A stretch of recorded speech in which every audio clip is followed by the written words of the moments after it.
Bonjour à tous, je ne sais pas si vous m'entendez bien, voilà. Je me présente, David Le Boulieu, donc je suis architecte, enseignant à la faculté, chercheur aussi. Je vais vous présenter aujourd'hui l'option architecture, images et médias, et plus particulièrement le module 2 de cette option. Alors, juste quelques éléments historiques, on va dire. Donc c'est une option qui a été fondée en 98, donc ça remonte, qui est une aile pédagogique en fait du laboratoire Alice. Peut-être certains d'entre vous connaissent ce laboratoire. Donc c'est un laboratoire dans lequel on réfléchit essentiellement et nos recherches portent sur des questions de représentation au sens très large du terme. Et donc pour revenir sur l'option, c'est une option qui est ouverte au master, en master 2 et qui propose 3 modules. 3 modules de 10 ECTS chacun. Alors ce semestre évidemment il n'y a que le module 2 qui est ouvert, mais peut-être juste quelques axes de recherche et d'enseignement transversaux à ces 3 modules. Alors tout d'abord, l'analyse architecturale et les modes de représentation graphique et analytique de l'architecture. Et donc là, vous verrez, je vais vous représenter très rapidement, très succinctement les différents modules pour que vous ayez, non pas parce que ça vous intéresse directement pour ce semestre, mais simplement parce que ça vous donne une vision des attendus ou des préoccupations qu'on peut avoir au sein de l'option. Alors le modèle 3D comme objet de connaissance architecturale, donc c'est-à-dire c'est pas simplement envisager la modélisation comme une espèce de pratique un peu bébête d'une représentation architecturale, mais véritablement essayer de cristalliser à travers le travail de la modélisation, de pouvoir cristalliser des préoccupations qui sont d'ordre analytique, en l'occurrence ici. Le modèle 3D comme base de processus de composition architecturale, la communication de l'architecture à travers sa représentation et l'acquisition d'empreintes tridimensionnelles d'objets architecturaux et leur représentation. Alors très rapidement, donc, parce que c'est pas l'objet ici, mais donc le module 1 propose donc s'intéresse à l'analyse formelle et au processus informatique. Donc il s'agit de raisonner sur la génération de modèles procéduraux à partir de l'analyse préalable de ces objets d'architecture. Donc ici il s'agit d'une... j'ai été peut-être un peu vite, je ne sais pas si...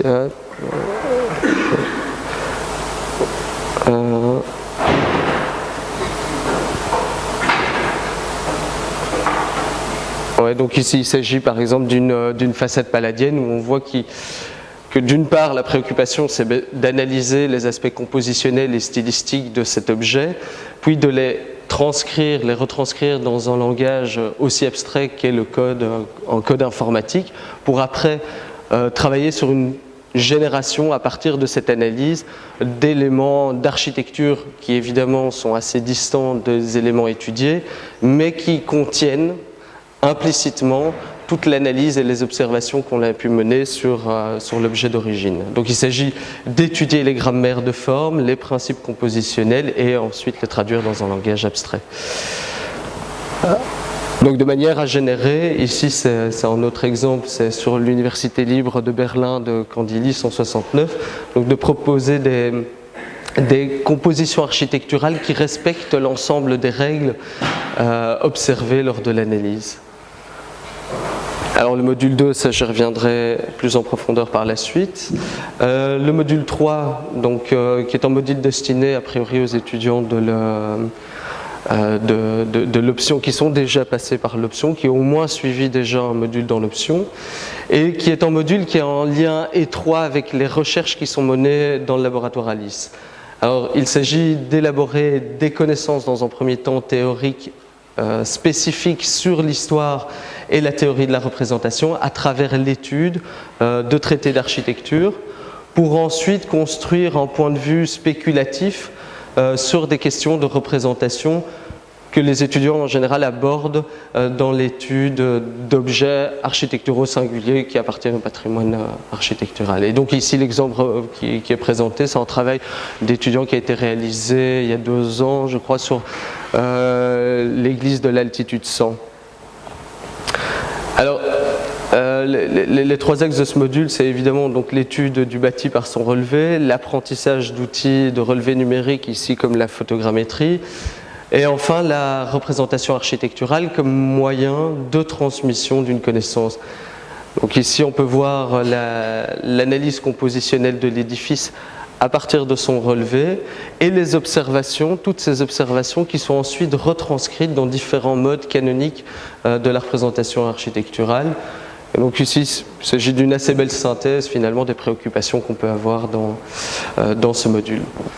Alors pour ce semestre, maintenant plus spécifiquement, le module 2 donc, porte sur la réalisation d'un court-métrage de 10 minutes en images de synthèse. Donc, alors on va dire les travaux demandés ou les préoccupations semblent de nature assez diverse entre les trois modules, mais en réalité, il y a toujours ce même objectif qui sous-tend ces trois modules, qui est véritablement de prendre des questions de représentation à bras-le-corps, de raisonner sur les modes canoniques de la représentation en architecture, d'investiguer des questions de représentation au niveau d'enjeux analytiques. Alors, donc cet exercice vise donc à analyser un objet d'architecture, un objet, enfin là c'est quelques slides, enfin quelques éléments print screen de travaux qui ont été réalisés les années antérieures. Alors par moments ce sont des objets qui existent, auxquels les étudiants ont accès. Par moment, on a aussi étudié, par exemple, les rationalistes français du 19e, enfin 18e même. Et là, évidemment, ce sont des architectures utopiques, et donc ça demande un travail de spéculation qui est évidemment un peu plus grand, mais pas moins intéressant.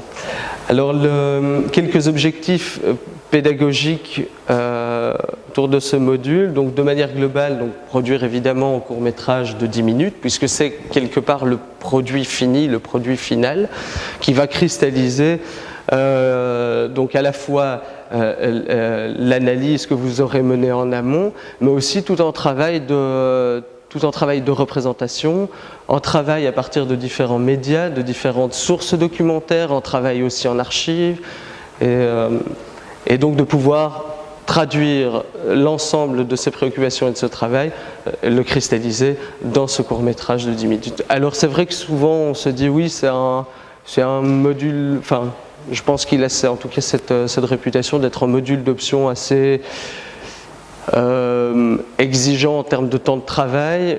En réalité, c'est pas un module particulièrement difficile, mais c'est vrai que ça demande un travail régulier.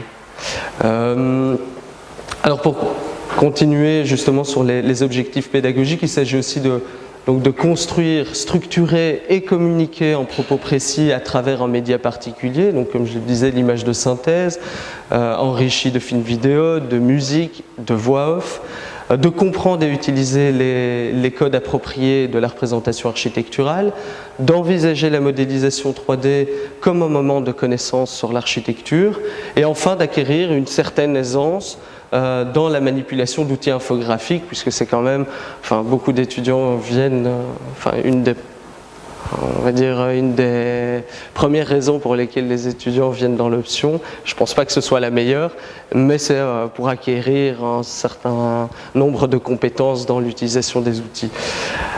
Et évidemment, on ne va pas vous laisser dans la nature, donc c'est-à-dire qu'il y a des cours de 3D qui seront dispensés, donc n'ayez pas forcément peur de cet aspect technique qui ne doit pas être en tout cas vécu comme un frein en tout cas. Alors, pour prendre l'exemple d'un film qui a été réalisé dans l'option, donc sur le centre d'information de la place de Brouckère pour l'Expo 58, je ne sais pas si certains d'entre vous peut-être connaissent ce projet, de Baucher, Blondel, Philippon. Donc je prends juste cet exemple pour vous montrer, on va dire, je ne sais pas si on peut parler de méthode, mais en tout cas les grandes étapes clés par lesquelles ce travail, le travail du court-métrage va passer. Donc il y a d'une part la récolte de sources documentaires, de sources archivistiques. Alors pour certains objets c'est plus facile que pour d'autres. Vous verrez que la thématique de cette année a ceci d'intéressant qu'on va s'associer à une autre option, l'option Docomomo, et donc qui va nous permettre aussi d'enrichir justement ce travail sur les sources documentaires. Donc l'analyse du contexte historique, l'analyse du contexte urbanistique, éventuellement social de l'époque. Alors vous voyez ici, ce sont des croquis réalisés par l'étudiant parce qu'on demande évidemment d'investiguer toutes ces questions à travers le dessin, donc d'amener ce matériau pour pouvoir le discuter en cours. La seconde étape est ensuite de comprendre l'objet de manière un peu plus fine, donc c'est-à-dire l'objet pour ce qu'il est, donc sa structure, la manière dont il fonctionne, sa composition, son fonctionnement, et de rendre compte finalement de toutes ces observations à travers le dessin. Avant de construire évidemment le modèle 3D. Alors vous voyez ici, alors on peut imaginer que tout le travail repose sur cette modélisation, mais la modélisation en réalité n'est qu'une courte étape dans le travail du film. Alors peut-être la dernière étape, enfin ou l'avant-dernière quelque part, c'est qu'on considère en tout cas comme la plus importante, puisqu'il s'agit de la construction du storyboard, qui est le véritable outil qui nous permet de structurer et vérifier les différents plans, les différentes séquences qu'il y aura dans le film. Alors par exemple pour le film, ce film de 10 minutes, il faut s'imaginer qu'un storyboard, ça peut être à peu près une centaine de vignettes où on résume en fait à la fois ce qu'on verra à l'écran et le texte qu'il y aura avec, les mouvements de caméra. On commence déjà à anticiper finalement le film. Alors juste pour prendre une séquence, vous voyez après cette traduction, cette traduction dans le film. Donc une fois que ce storyboard est là, finalement il servira de guide pour élaborer le court-métrage.